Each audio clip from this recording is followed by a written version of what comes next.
Hello बच्चों, अगर मैं आपसे पूछूं सिंपल सा एक क्वेश्चन कि मान लो आप कार में बैठ के जा रहे हो, ठीक है ना। तो ये कार है और इस कार में एक लंबी सी कार है। इस कार में आप बैठ के जा रहे हो और अचानक से जो ड्राइवर साहब थे आपके, उन्होंने ब्रेक लगा दिया। ये आप बैठे हो ऐसे, ठीक। अचानक से ड्राइवर साहब ने ब्रेक लगा दिया, कार जा रही थी 20 स्पीड से। तो क्या होगा?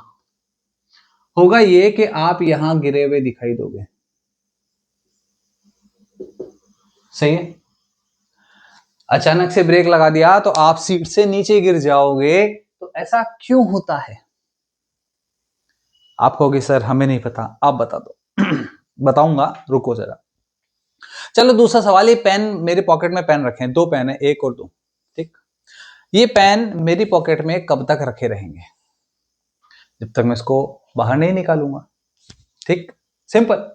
तो ये पेन मेरी पॉकेट में रहेंगे जब तक मैं इसको बाहर नहीं निकालूंगा, और ये आदमी बैठा रहेगा जब तक ब्रेक नहीं लगता। अचानक से अगर ब्रेक लगा तो आदमी आगे नीचे गिर जाएगा। तो ऐसा होता है, पर क्यों होता है इसका एक्सप्लेनेशन दिया न्यूटन ने। किसने दिया? न्यूटन ने। तो आज का जो हमारा चैप्टर है वो है NLM, Newton's laws of motion. Newton's laws of motion, NLM.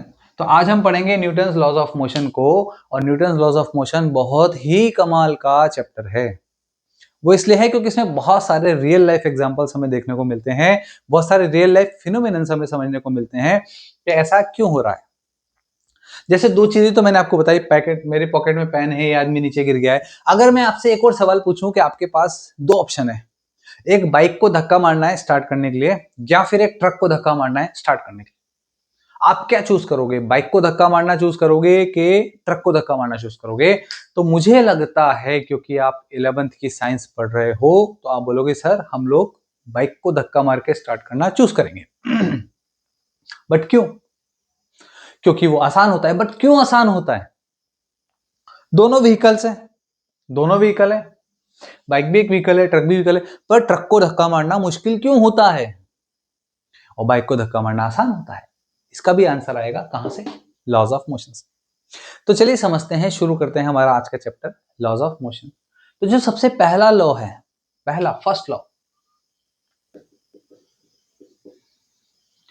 First law में न्यूटन ने क्या समझाया? देखो आप समझो, ये लॉज न्यूटन ने हमें समझाए हैं, न्यूटन ने बनाए नहीं है।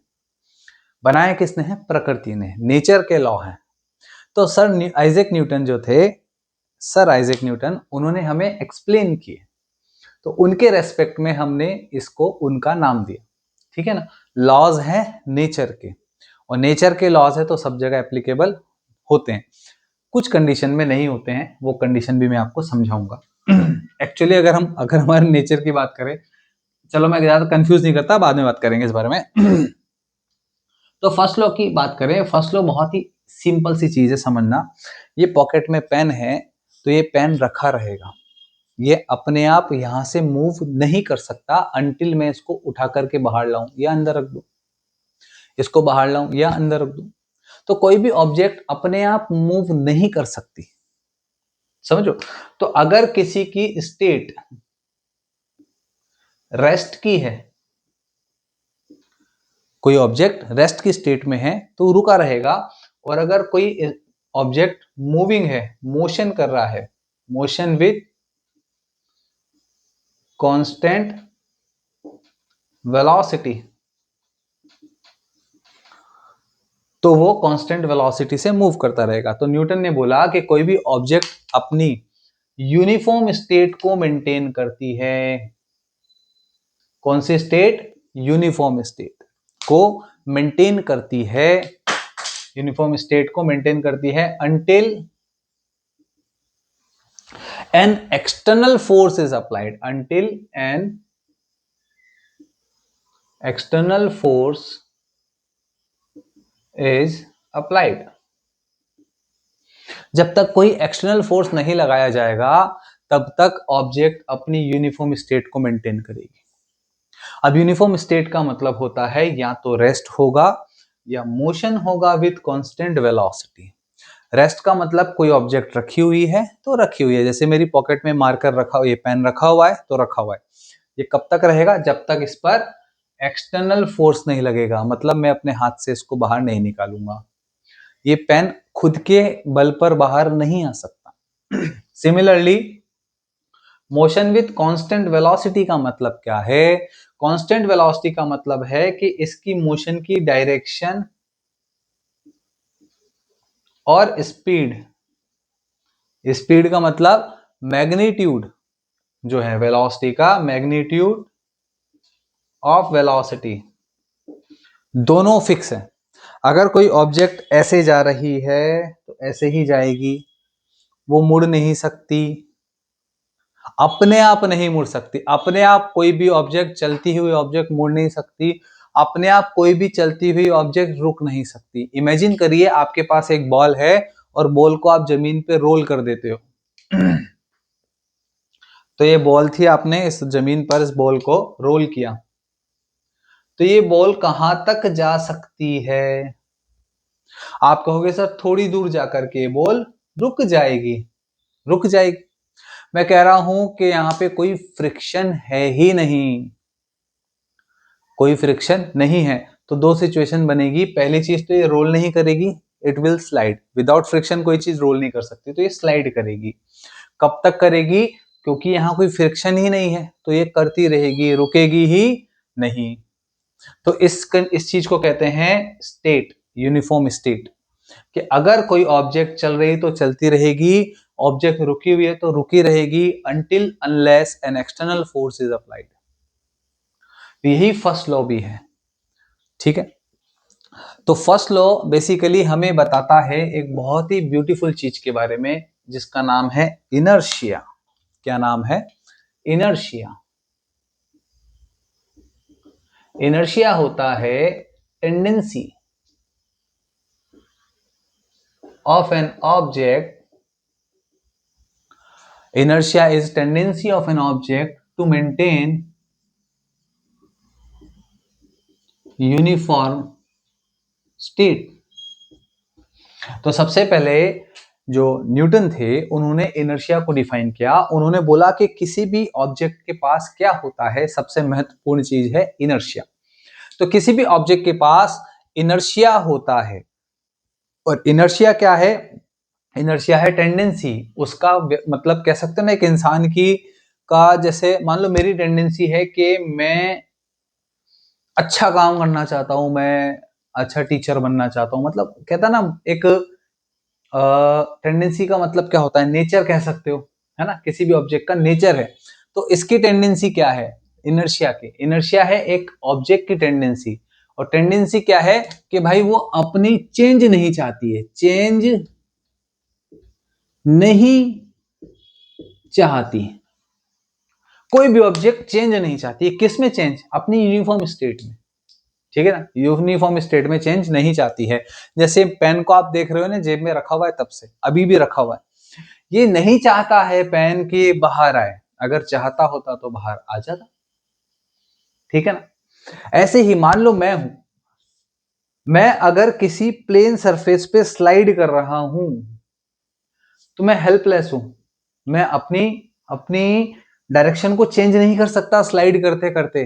अगर फ्रिक्शन नहीं है वहां पे तो मैं चेंज नहीं, फ्रिक्शन होगा तो मैं अपनी डायरेक्शन को चेंज कर सकता हूं, अदरवाइज मैं स्लाइड करता रहूंगा जब तक मुझे फ्रिक्शन नहीं मिलेगा या कोई सपोर्ट नहीं मिलेगा, मतलब जिस चीज को मैं पकड़ के अपने आप को मोड़ सकूं, घुमा सकूं।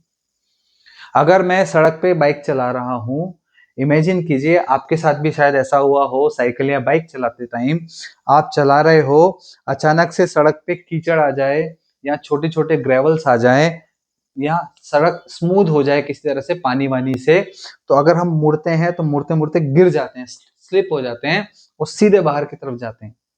ऐसा क्यों होता है? क्योंकि इनर्शिया काम कर रहा है। जैसे हमें मुड़ने के लिए क्या चाहिए होता है? फ्रिक्शन फोर्स चाहिए होता है। अब हम मुड़ रहे हैं, फ्रिक्शन नहीं है, तो friction is an external force. अब क्योंकि एक्सटर्नल फोर्स नहीं है, एब्सेंट है, इसलिए हम मुड़ नहीं पाते और फिसल जाते हैं। तो इनर्शिया बेसिकली तीन तरह का होता है, मतलब तीन तरीके से काम कर सकता है। इनर्शिया होता है रेस्ट का, कि कोई ऑब्जेक्ट अगर रेस्ट में है तो रेस्ट में ही रहना चाहती है. It is a tendency to maintain uniform state of rest. So inertia of rest is tendency to maintain state of rest. ऐसे ही होता है inertia of motion. It is tendency to maintain state of uniform motion. अब motion में दो चीजें आ जाती है. पहला आ जाता है डायरेक्शन और दूसरा आ जाता है मैग्नीट्यूड. मतलब अगर ऑब्जेक्ट ऐसे जा रही है तो ऐसे ही जाना चाहती है, मुड़ना. अब आप देखो, एग्जांपल और देता हूं. हम कार में बैठे हैं, अचानक से गाड़ी मुड़ी, है ना. मान लो मैं चला रहा हूँ 100 की स्पीड पे, तो मैंने एकदम से क्या किया, स्टीयरिंग को घुमाया धूम मचाले करके. और जैसे मैंने स्टीयरिंग को घुमाया तो जो मेरे पास वाला पैसेंजर है ना, वो उधर इस तरफ गेट की तरफ ऐसे हो जाएगा एकदम से. क्यों होता है ऐसा? क्योंकि भाई मैंने स्टीयरिंग को घुमाया, स्टीयरिंग के साथ टायर घूमे. मेरे साथ वाले पैसेंजर को थोड़ी मैंने घुमाया पकड़ के, तो वो क्या होगा, वो तो सीधे जाना चाहता है. और कार एकदम से ऐसे मुड़ गई तो वो बाहर की तरफ जो है झटका महसूस करेगा. कभी बस में बैठो, बस में भी ऐसा होता है. किसी भी व्हीकल में बैठो, आप एक टॉय कार ले लो, ठीक है. टॉय कार पे एक छोटा टॉय रख दो, फिर आप टॉय कार को धक्का देके एकदम से घुमाओ, तो आप देखोगे जो टॉय था ना वो बाहर गिर जाएगा. बाहर क्यों गिर गया? क्योंकि इनर्शिया है. मैं आपको एग्जांपल के साथ समझाता हूँ. जैसे मान लो मेरे पास एक छोटा सा बस शेप का टॉय कार है. अब ये मैंने पैसेंजर है मेरा, ठीक है ना. अब ये आ रहा था, आते आते कोई दिक्कत नहीं है, ठीक है ना. मैं इसको ऐसे लेके जाता हूँ, ऐसे राइट हैंड से. अब ये पैसेंजर ऊपर बैठा हुआ है ना, ब्लैक कलर का. ये जा रहा है. अब जैसे ही टॉय कार मुड़ी, वो तो पैसेंजर तो गिर गया. फिर से करके दिखाऊं, देखो ये टॉय कार और ये पैसेंजर. जैसे ही कार मुड़ी, पैसेंजर तो गिर गया. क्यों गिर गया? क्योंकि पैसेंजर की टेंडेंसी थी सीधे जाने की, मुड़ने की टेंडेंसी थोड़ी थी. और मैंने जो हाथ से पकड़ के मोड़ा, मैंने जो एक्सटर्नल फोर्स लगाया, मैंने कार पे लगाया, इस पैसेंजर पे नहीं लगाया था. तो ये पैसेंजर तो गिरेगा, और गिर गया. बट ये कार जो थी मेरे हाथ में थी ना, ये नहीं गिरी, ये बच गई. ठीक, बात में. तो ये क्या है? ये है inertia. Inertia is a tendency to maintain uniform state of rest और motion. कुछ भी हो सकता है, ठीक है. और फर्स्ट लॉ क्या कहता है? फर्स्ट लॉ कहता है कि कोई भी ऑब्जेक्ट अपनी यूनिफॉर्म स्टेट को मेंटेन करती है. तो इनर्शिया ही फर्स्ट लॉ है और फर्स्ट लॉ ही इनर्शिया है. इनर्शिया का एक मोटा मोटा सा अर्थ समझे हम लोग तो होता है मास. ठीक है ना. आप इसको मास से रिलेट करके देख सकते हो कि जिस चीज के पास मास है उसके पास इनर्शिया है. ठीक. अब समझो, जिसका मास ज्यादा उसका इनर्शिया ज्यादा. ठीक है ना. अब होगा क्या कि जब आप बाइक को धक्का दोगे तो बाइक का मास कम है तो उसका इनर्शिया कम है. इनर्शिया कम है तो आसानी से उसकी जो टेंडेंसी है हम चेंज कर सकते हैं. Tendency of rest to maintain rest bike की आसानी से चेंज हो सकती है क्योंकि उसका मास कम है, उसका इनर्शिया कम है. ठीक है ना. जड़त्व कहते हैं इसको हिंदी में. जड़त्व कम है, इनर्शिया कम है, आसानी से बाइक को धक्का मारा जा सकता है. लेकिन ट्रक के केस में क्या है कि मास बहुत ज्यादा है, इनर्शिया बहुत ज्यादा है, तो ट्रक को धक्का देना भाई बहुत मुश्किल हो जाता है. और इस तरह से हम चूज करते हैं बाइक को धक्का मारना, ना कि ट्रक को. और हमारा इस तरह से फर्स्ट लॉ क्लियर हो जाता है. चलते हैं सेकंड लॉ की तरफ.